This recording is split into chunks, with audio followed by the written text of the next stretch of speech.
If we have a yes person in that seat, we're going to have high revenue and low profit. If we have the right yes people in sales and marketing and the CEO, we're going to have a lot of opportunity. Then we have the right no person, as I like to jest, because the CFO and the COO are very good at no.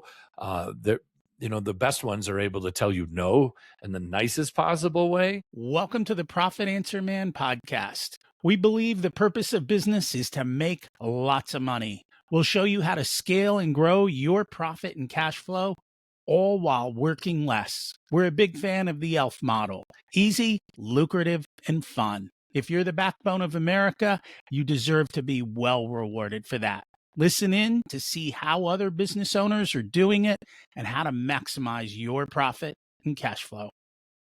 Welcome to the Profit Answer Man, Chris Hallberg. It's great to have you join us today. Great to be here, Rocky, on your program. Thanks for having me. And I'm excited to learn from you. Can you share a little bit about yourself and your business? Sure. I full-time, my JOB, if you call it that, I don't work a day because I love what I do, expert EOS implementer. So I've been coaching leadership teams in the entrepreneurial operating system for a little over 12 years. And even a full practice is still a part-time job compared to the clients we serve and the hours that entrepreneurs and executives put in. So in my spare time, I'm the visionary of a business called Business Sergeant. That's my personal branding. It is a veteran-powered recruiting company. My business partner, Michael, is a special forces officer, has been out for about a year and a half, and we help special ops and regular vets like myself, I was an MP back in the day, find veteran-friendly companies. So we solve problems just through amazing leadership.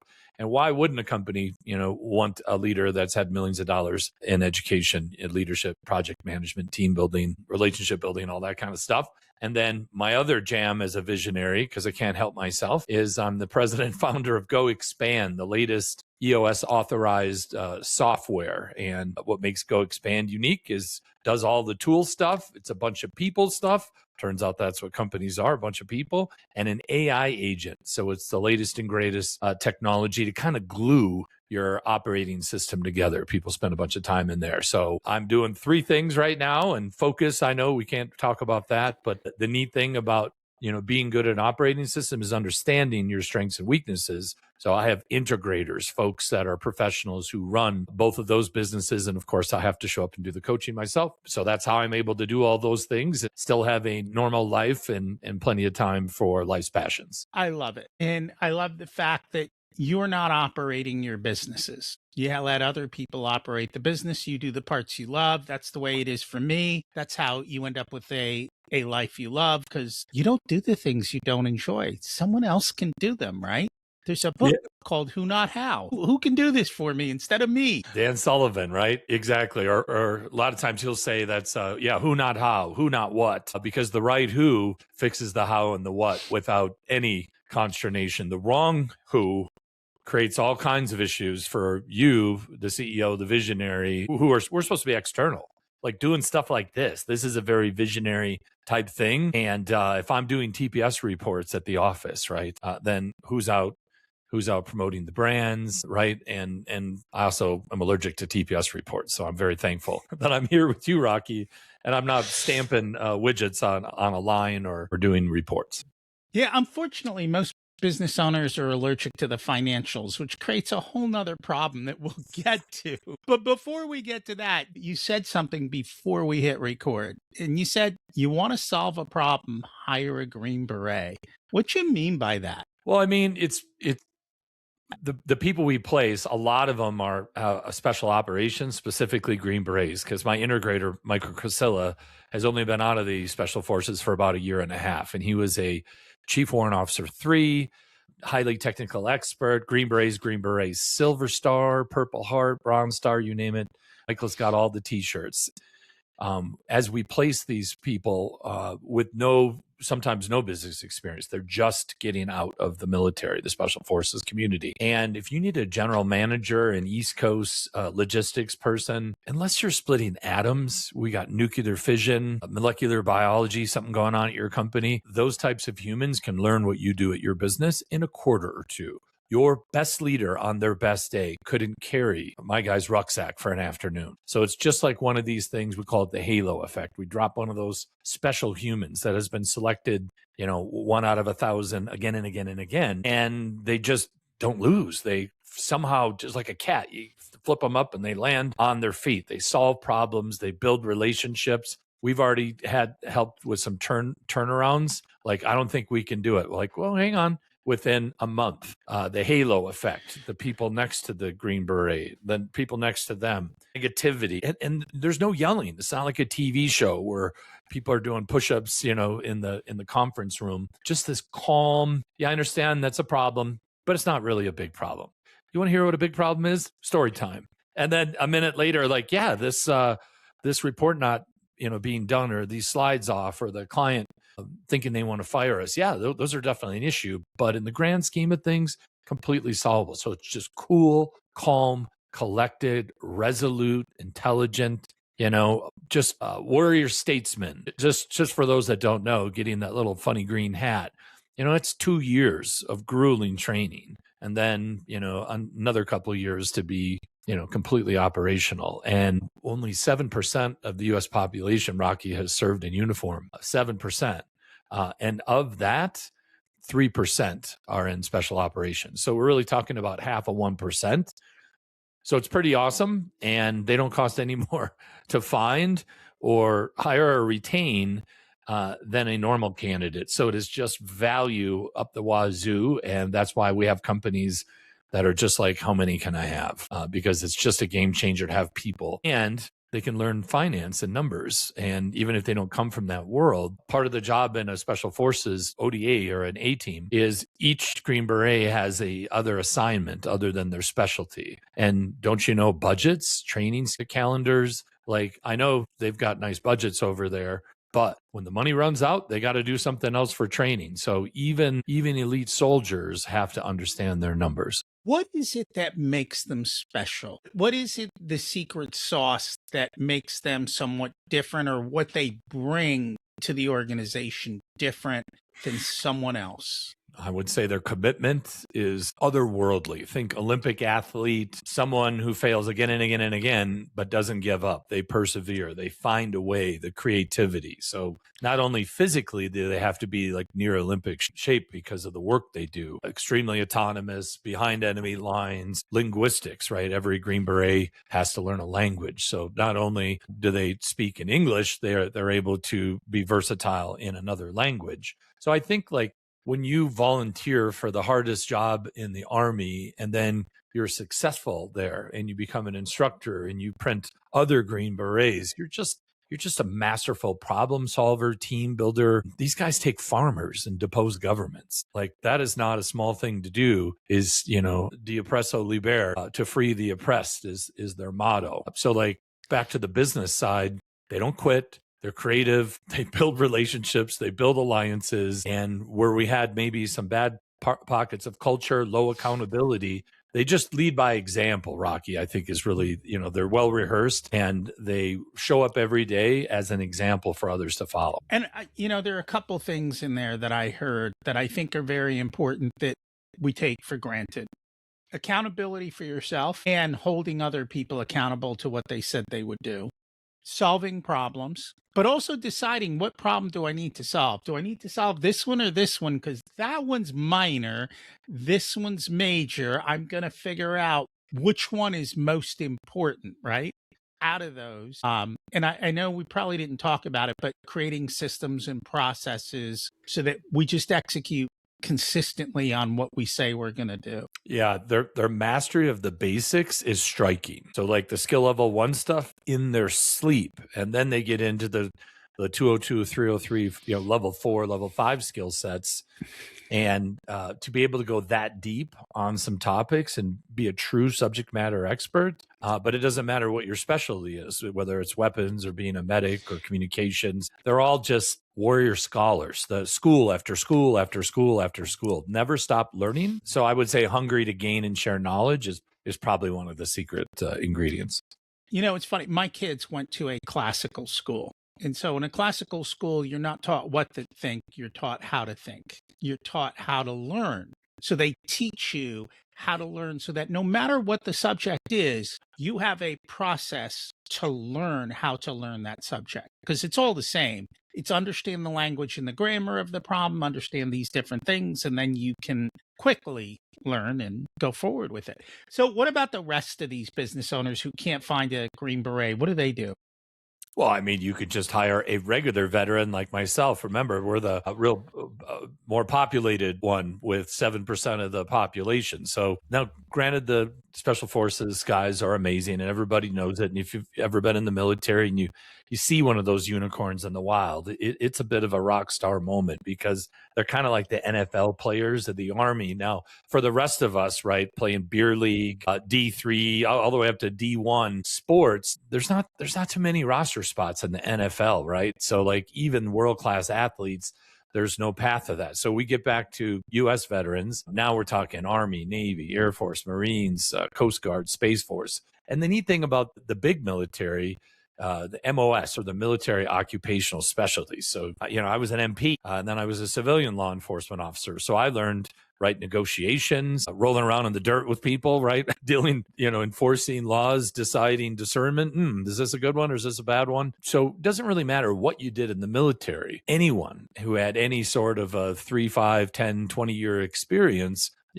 already proven to be in a complex environment. A lot of it's just figure it out. People don't understand the military, even with all of its rules and acronyms and books. There is a fair amount of, well, no one's going to figure it out for you, so you better go do it. So I think it's being comfortable with stress and chaos and providing a calm hand and a clear voice in turbulent times. And veterans are just, usually as cool as the other side of the pillow, where sometimes folks don't handle stress well in a work environment. So when you have somebody that spent years in stressful situations, back to that same advice I gave with the spec ops people, they've been in much more difficult situations than this one.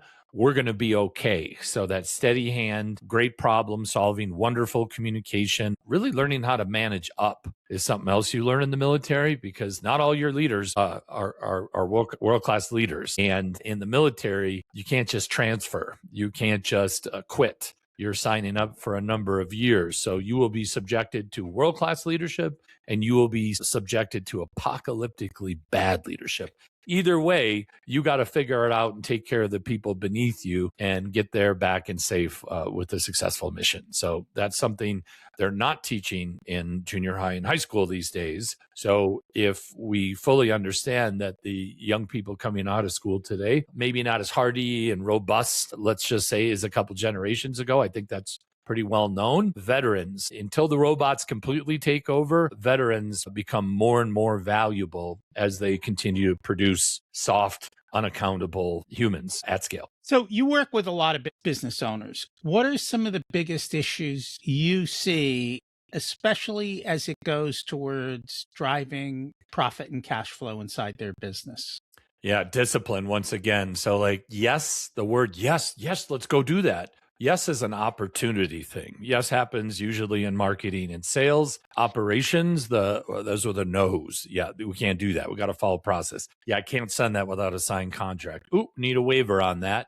Probably good. We don't go do dangerous things until the insurance is procured and we have the documentation. So the chief operating officer in EOS terms, the integrator, in normal terms, the number two.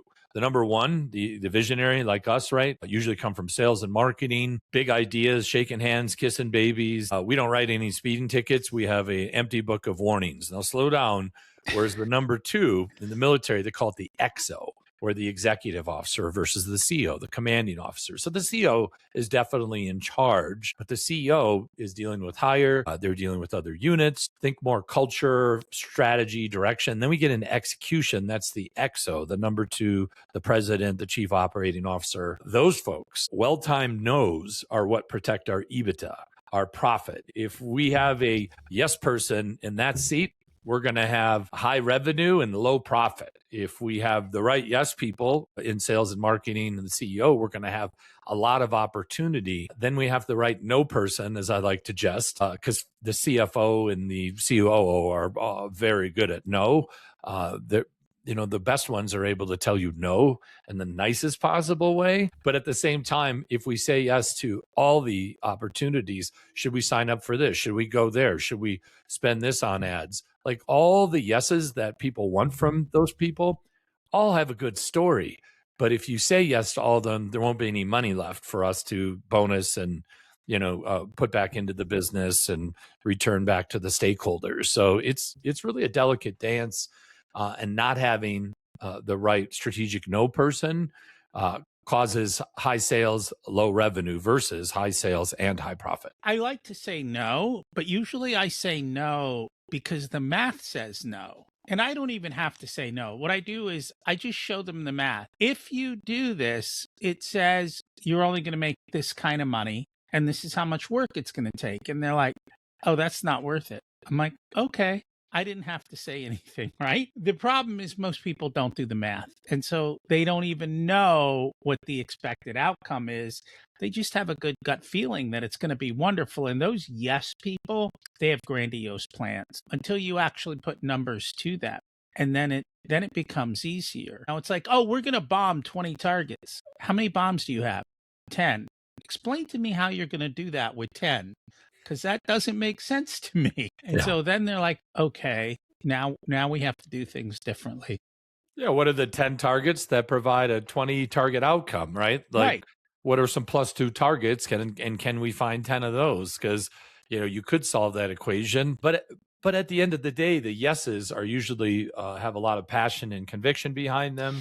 There's always a huge amount of revenue down the road, so we're not going to make any money on this one. It's the old joke in business. We're going to lose money on every sale, but we're going to make it up in volume. Like, that's the joke. I hear that. So I'll say that in sessions sometimes, like, hey, you ever heard this one? Like, what are we going to say no to? So it's a discipline and it's a process. So like when I hear you say that, Rocky, I'm like, yeah, that's exactly how you do it. You don't say, wow, that's a dumb idea, right? Because then you're going to stop getting ideas. You give a little financial literacy, right? All right, let's break your idea down. Let's put it through my filter. Even better than that, that's the first time that happens. Love how you handled that. My advice would be to create a spreadsheet, a tool, a calculator, the Rockies go or no go matrix. I'll just call it right now. That's what I would call it in the session. And I'd say, okay, let's go to the Rocky go no go matrix and let's plug in your inputs. And the spreadsheet says no, almost no, hell no. Like, I'd like to see a range on the no, kind of no, or capital whatever letter no. That way we're also teaching. They're not just understanding what would Rocky do, but if you give them a tool and it's steeped in your logic, that is something that you can do to make sure that your thinking moves out through the organization. So like your thought process, it's brilliant. You have it. It's steeped in all this experience. And quite frankly, we learn how to say no by saying yes to the wrong things. So because of your position, your time in grade, your experience, that counsel is super valuable. So take that formula, and what you're saying is a formula that and give it to other people. That's how we scale the right yeses and nos in a business with a tool. So great news. Just yesterday, with the help of AI, we actually put the calculator on the website. So you can actually run it for any business. So we'll make sure to put the link in here. And then our free book tells you how to use the calculator along with a whole bunch of other stuff. So the link's already in there for that. The key to the whole thing is you have to have a realistic expectation, because I can make the calculator say anything I want, which is why I've always been hesitant to just give it to people, because they'll just make stuff up. It's like, is that realistic? How do you know that's true? And how do you know that's not just your gut feeling that that's what it is? And that's the problem, is that thing. I don't know if you deal with a lot of the trades, but one of the things we like for them to do is, okay, you just quoted a bathroom or a kitchen or whatever your project was. Let's compare your quote to what actually happened. Like, I know in the military, they do this, right? Post-engagement, they're going to sit down and review. This is what we planned. This is what happened. Where were we right, wrong? When you start to do that, you start to get better and better at quoting. You start to see where you're missing stuff and you get better at it. So that's kind of the key. It takes some wisdom. And that, I don't know what to tell them.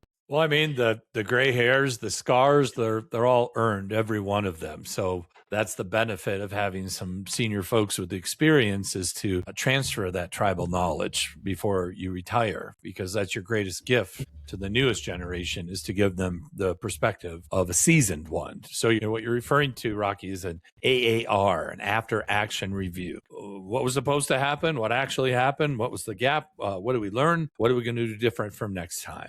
And every time the military does anything, there is an after action review, especially when you're cold, wet, tired, it's time to go home. Oh, end up, nope, it's time for the AAR. Woo! So then you have to muster up that and understand that learning doesn't really happen in the classroom, and happens in those after action reviews, because it's a practical real world scenario. And the neat thing is, all right, we got that wrong, we're going to do it again tomorrow. Guess what we're not going to do?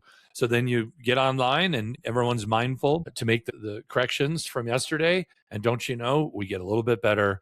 And then we go until we have a flawless operation. Then we can go pick up a dictator in his bed, when we want to, because the Maduro operation was rehearsed for like 3 or 4 months every day by Delta Force, tier 1. Like when you're good at the special forces for a bunch of years, then you try out for like Delta, a special missions unit. So the amount of rehearsal in that operation, staggering. Hundreds of aircraft, backwards planning for everyone involved. I bet you they might have practiced, that operation 100 times before they had to do it for real.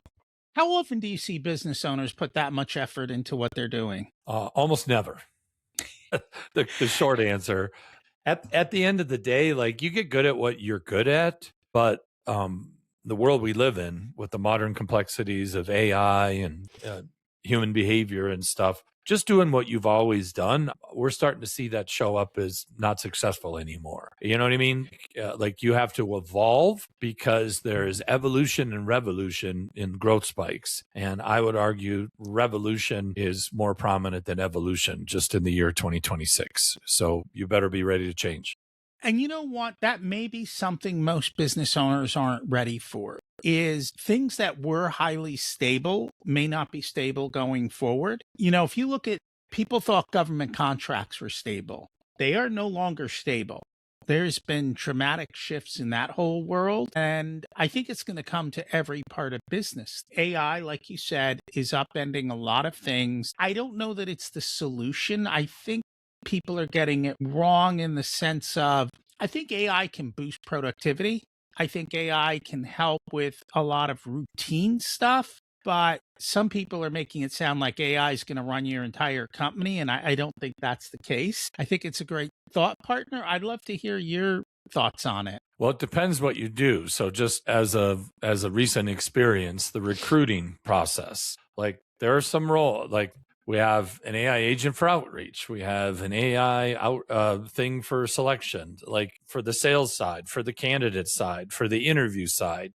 Now, we still have humans running this, but instead of clicking this and clicking this, the repetitive tasks, okay, so we've built the workflows. We've trained the voice in our own voice. It sounds like us, because when it says something AI like, we're like, never say that again. You sound like a cheap AI bot. And this is the tone. This is the voice. This is who you are. Okay, thank you. And it's one of these things, repetitive tasks. AI is better than the humans. They don't call in sick. They don't get it wrong.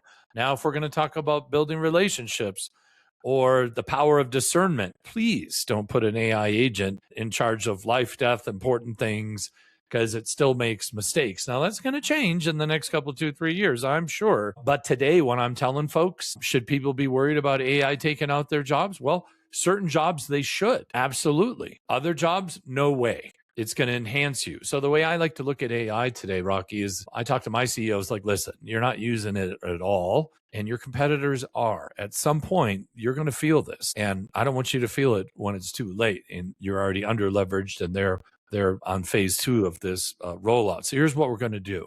We're going to use AI bots like the one in Go Expand. It's not outside, hey, figure out what my rocks are next quarter. That's chat. You can use it for that. Although, like you said, it's a thought partner. Don't let it take the wheel and drive, or you're going to hit a tree at speed. Like, it's not going to be good. But if we're going to put our playbooks, 1-pagers, 2-pagers, just go fast things of how we operate, and we put those in the brain, instead of sending an email or calling a team member, just hit the playbook bot, ask, go, expand. Hey, what's the process for this? 10 seconds later, there it is. And the neat thing about that is the company ever updates that process, you just pull the other one out, put the new one in, the old answer isn't even available a second later. So it's a tremendous way. So like, think about this. AI should be adding 20 points to each of your teammates. That's it. So if you got people walking around at, 110, hey, we got some near Mensa level geniuses now. And if you got some folks in the 1s, like, they're able to do way more complex things, and the amount of things they're able to do. So the volume goes up, right? And you still have the person at the switch that's got the human brain, the discernment, and the relationship building, which you cannot have AI do. And I think that's where the issues are creeping up. You get some of these younger kids, and it's not against anyone who's young, but they kind of grew up in school with AI, and now they've forgotten how to think. They just take the answer as it comes, and that's not going to cut it. You've really got to use it and challenge it and know. Like, just the other day, I used Claude to build an Excel sheet for me. First version, lots of mistakes. So we had to have conversation. Second version, more mistakes, more conversation. Finally, the third version, pretty good, but I had to go in and fill things, change things, fix things. What it did for me, though, was make a nicer sheet than I would have. So it looked nicer. It did it faster than I would have had I done it alone.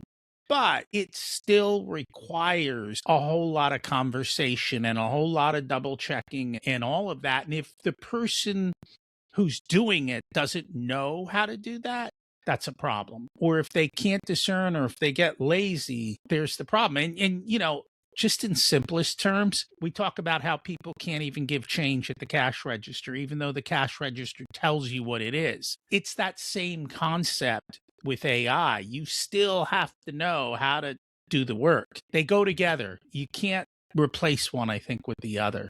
Yeah, I mean, look at GPS. If the satellites fell out of the sky, people couldn't find anything. I used to have a King's book, and then before that, a Rand McAlley. I remember going on road trips, and the full-on, all right, it looks like you had to follow the signs. You missed a sign. You could add a day to your trip. Google's not, hey, take the next exit and do a U-turn, Yeah, but how many people followed the GPS off an abandoned bridge and into the canyon because they didn't bother to look out the front of the window? No, it's a problem. And I would say my directional skills, right, were forged in a time where he had to do it. I used to hit the odometer reset. When the internet happened, it was MapQuest, and it would give you like 0.7 miles, turn left on Oak Ridge Trail. So you turn the last one, and I'd hit the odometer and it'd go on 0.7, and they're like, oh, that's supposed to be my turn. Like, the tools make you less dependent on cardinal directions and more on the tool. But I've had recently GPS have a mistake, and I just kind of laugh going like, I know that's not right. At the same time, Google's like, hey, take this really weird exit. And you're like, this can't be right. And then you ignore it, and then you crest the hill, and you see 400 cars stuck on the freeway. And if I just taken Podunk County, whatever, I would have saved an hour. So, like, it goes both ways, all right? Dependence, but also, acceleration. But so, to me, that's discernment. When Google tells me to get off the highway, I'm like, wait a minute, why? And I go to my map and I look ahead, because it'll tell me it's, solid red up ahead. You're going to get stuck. I'm like, okay, thanks for the warning. I'm going to take your thing. But if it takes me that way and I don't challenge it, it's like, wait a second. And I'll be honest, the other day, I put something in and there were just issues. And I was on the phone and I ended up where it told me, and it took me very far from where I was supposed to be. And I'm like, yeah, technically you were right, but this isn't where I need to be. You took me way out of the way. But I wasn't paying attention that day, and that was my fault. So yeah, you have to use it appropriately. What are some of the biggest issues you see with small business owners? Well, I think just not upgrading the thinking. Back to your comment, these kids would want to use AI for the whole thing, and then some companies let them. So I think we're in the experimental phase. So I think like the big mistakes that happen now is not curating your team like super intentionally. And maybe the labor market of past was a reason for that. But I find like I get brought in like, hey, I got a whole, they're not accountable. Well, like I'll always ask like, okay, well, how's your recruiting?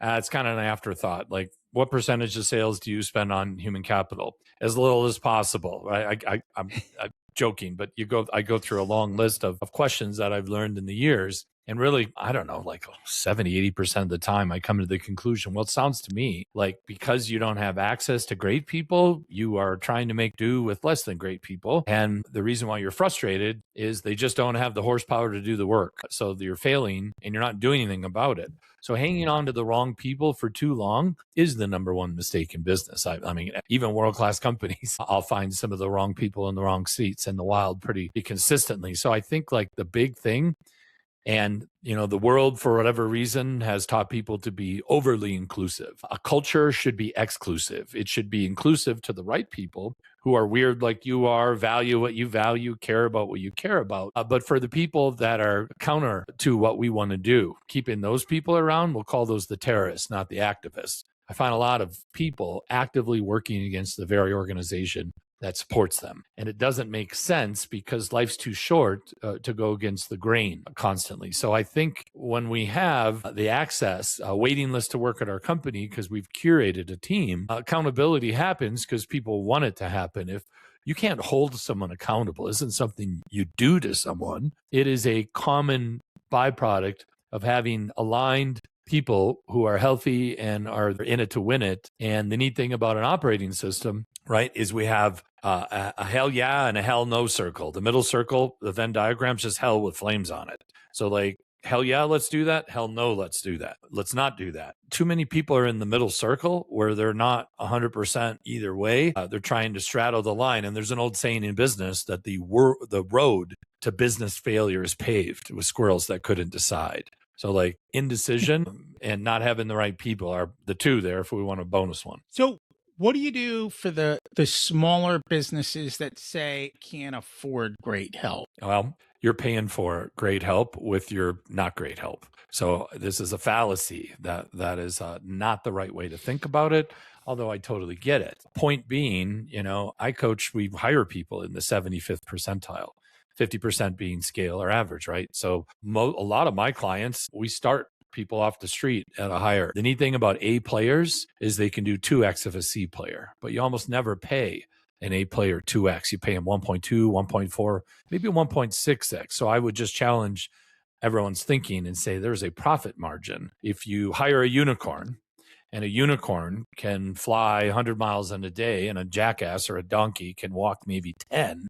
Even if that unicorn costs more, they can go back, chase the rainbow, eat Skittles, do unicorn things, and make the distance and come back and still be majestic. Whereas if you got a bunch of, you know, IQ, slow, obtuse, obstinate, stubborn people who can only go so fast, you might need 10 of them instead of one donkey, one unicorn. So like my point is you're paying for it. Everyone's like, well, I can't afford this. I'm like, okay, describe how this is. What's your turnover? 2%. I'm like, okay. Some people would say the cost of turnover is anywhere low end, 2 or 3 times the salary. High end, I've heard as much as 10, 20%. So let's even use 5x.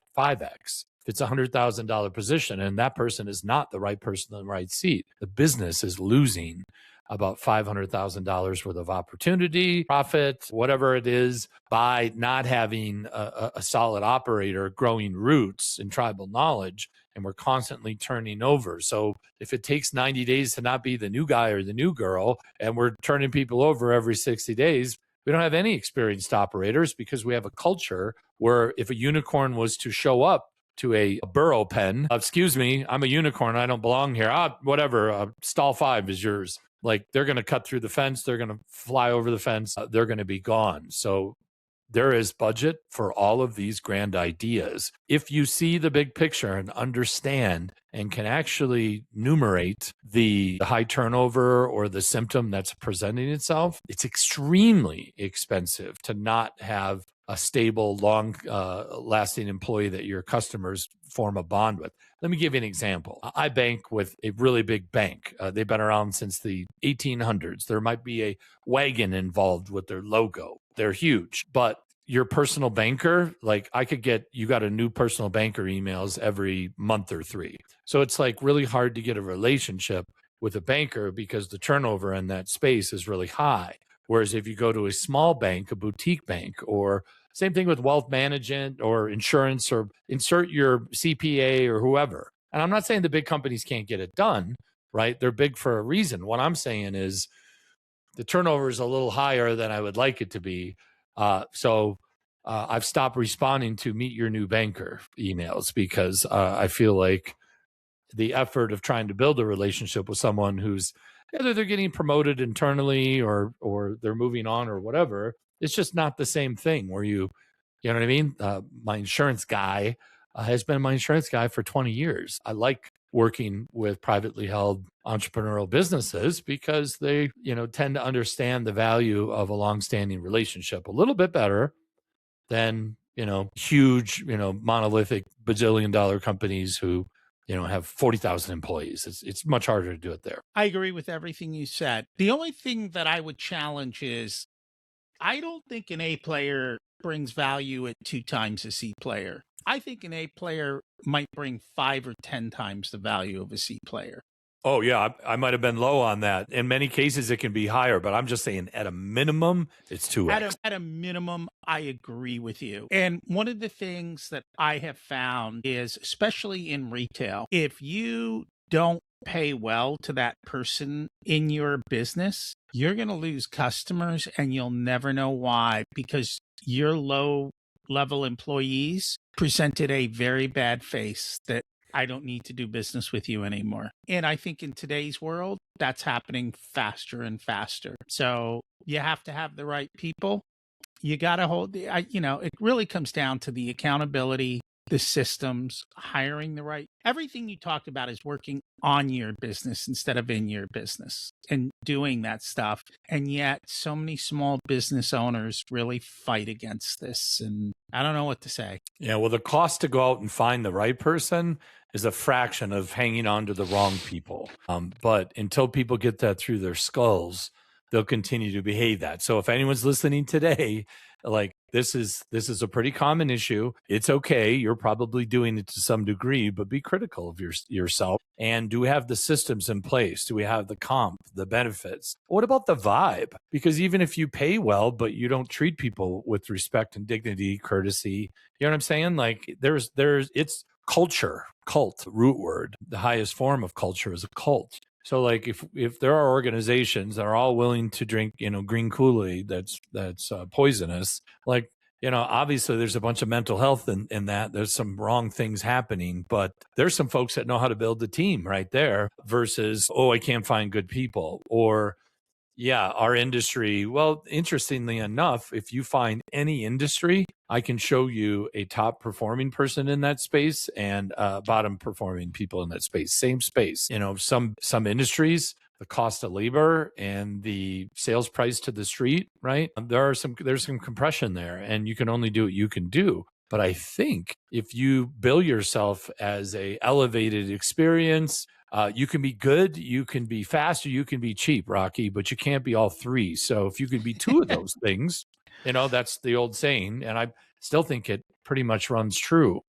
Which one of the three are you willing to sacrifice? Well, I can't do good, right? And I guess I don't need it fast. So, you know what I mean? We'll do it good.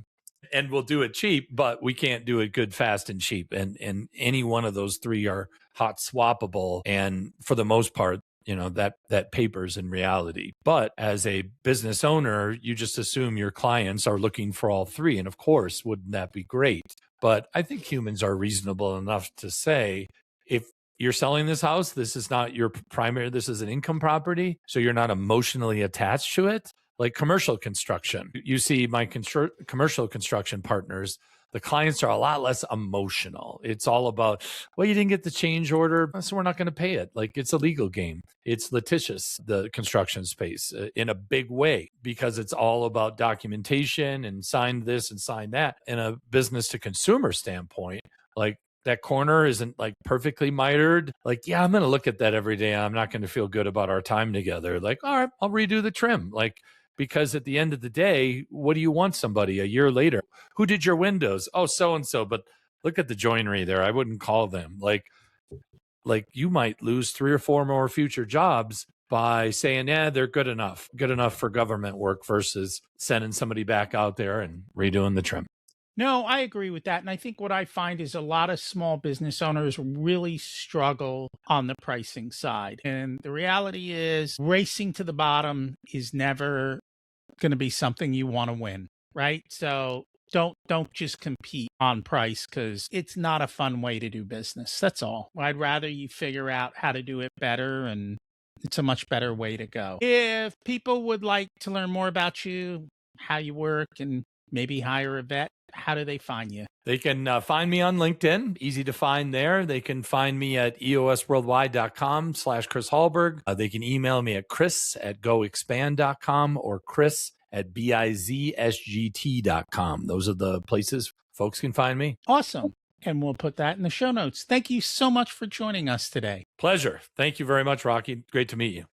Thanks for listening to this unedited video of the Profit Answer Man podcast. If you'd like to catch the full episode and learn more about what we do, check us out at profitcomesfirst.com. We also go through the Profit First book in each and every chapter in the beginning episodes of the podcast, so check those out as well. Thanks for listening, and here's to you having a more profitable and growing business.